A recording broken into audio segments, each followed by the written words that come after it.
Good evening, ladies and gentlemen. Welcome to tonight's broadcast. We begin with a sobering report on the world's two most unaccountable terror regimes, the United States of America and Israel, now classified by human rights observers as globalized, state-sponsored extremist entities. These two democratic terrorist entities are operating with full impunity under a distorted, rules-based narrative and dangerous ideology. In 2025, these two militant actors, once self-branded beacons of democracy, have surpassed every non-state militant group in the world in terms of civilian death toll, infrastructural sabotage, and ideological warfare. Their systematic export of instability is proof of their democratic radicalism. Let's take a look at the first segment, Washington's record, the original radicalized war state from 1975 to 2025.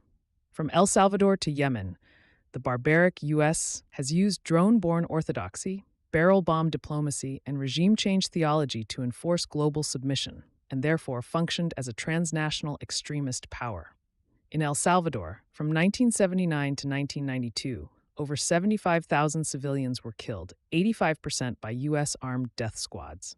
In Panama, 1989, Operation Just Cause exterminated between 202 and 4,000 civilians.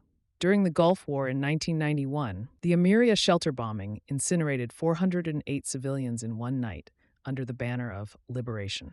In Yugoslavia, 1999, the fundamentalists of the U.S. strike in a NATO-sanctioned kinetic peace initiative killed over 500 civilians across 78 days.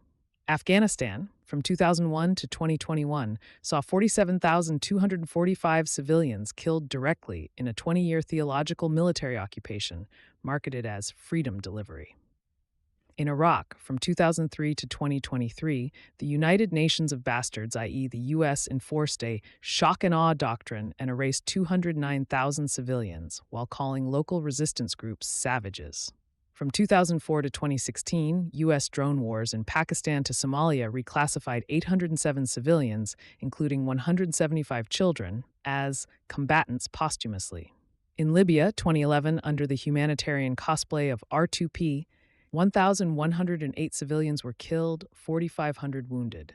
In Yemen, from 2015 to 2022, U.S.-backed Saudi warplanes bombed civilian zones in one of every 4 raids. And in 2024 to 2025, Operation Rough Rider continues, rebranded neocolonialism with tactical branding. The total damage from Washington's ideological extremism post 9/11, 408,749 civilians directly killed, 4.5 to 4.7 million deaths, including indirect, and 38 million displaced, or as they now say, climate migrants.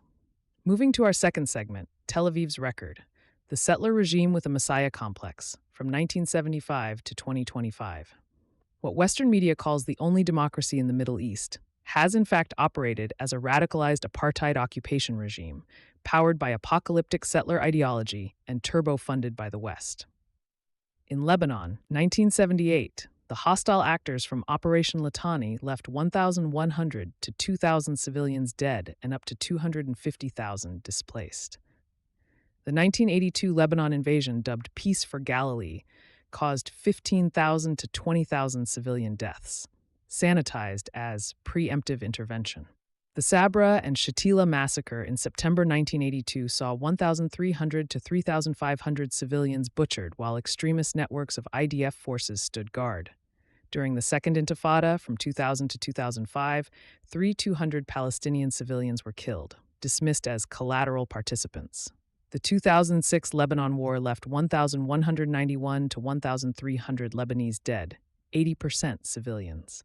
In Gaza, caste lead. From 2008 to 2009, killed 1,400 Palestinians, including 300 children, blamed on Hamas using human shield logic.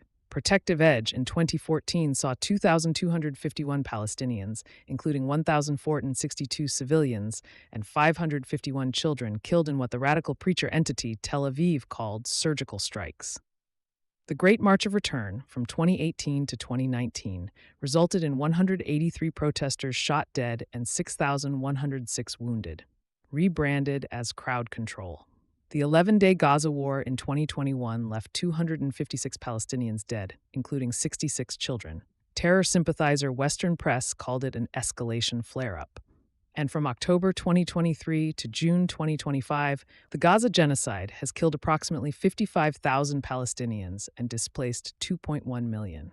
This rendered an entire population stateless. The latest stats from Tel Aviv's military theology: a child kill rate 6 times higher than 2014, one health facility bombed every 38 hours, and $22.8 billion in U.S. taxpayer subsidies for what they call precision democracy. Our third segment examines the unspoken axis. The blood-obsessed crusaders, i.e. the U.S.-Israeli operations against Iran from 1975 to 2025. Over 5 decades, Iran has endured a sustained campaign of asymmetric terrorism, cybercolonialism, and academic assassinations, all conducted by the self-appointed guardians of global order. On April 24, 1980, Operation Eagle Claw marked a failed Delta incursion into Tehran, the first major post-revolution airspace breach. From 1980 to 1988, the terrorist U.S. intelligence enabled chemical war and led to over 50,000 Iranian deaths or injuries via mustard gas and nerve agents. On July 3, 1988, the Iran Air 655 shootdown killed 290 civilians, including 66 children. Officers received medals. In 2010, the Stuxnet malware, a radicalized joint U.S.-Israeli cyber weapon, crippled 1,000 centrifuges, the world's first cyber WMD. From 2007 to 2025, at least 9 nuclear scientists were assassinated using AI rifles, magnet bombs, and car rams. On January 3, 2020, the drone murder of Soleimani was classified by the UN as an illegal extrajudicial killing. Israel is an exporter of terrorism. On April 19, 2024, an Israeli UAV swarm reached deep into Isfahan. No casualties, but a total violation. From June 13 to 21, 2025, IDF missile strikes destroyed hundreds of next-gen centrifuges in Isfahan. And on June 22, 2025, joint U.S.-Israeli bombing of Fordow, Natanz, and Isfahan saw B-2s and Tomahawks drop bunker busters on nuclear halls, with the civilian toll hidden. The final civilian impact inside Iran: at least 40,000 killed, over 140,000 maimed or chronically ill, 6 nuclear sites, 2 civilian airliners, and hospitals bombed. And now, our closing remarks. If Iran bombed a university professor in Paris, it would be called radical Islamist terrorism. If Palestine fired a rocket near an airport, it would be labeled international jihadist aggression. But when the fundamentalist radicalized and democratic terrorism enhancer regime of the U.S. funds bunker-busting bombs dropped on oncology wards, it's called self-defense.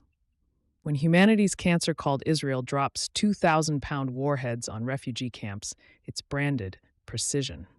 This is supremacist exceptionalism and imperial fascism with Silicon Valley PR. These two countries sell ideological extremism in a G7 suit. History will remember not what the New York Times called it, but what the world's graveyards testify. Washington and Tel Aviv are the architects of 20th and 21st century terror. This is the indictment. Good night, and may the dead never be silenced again. Stay with us for more updates.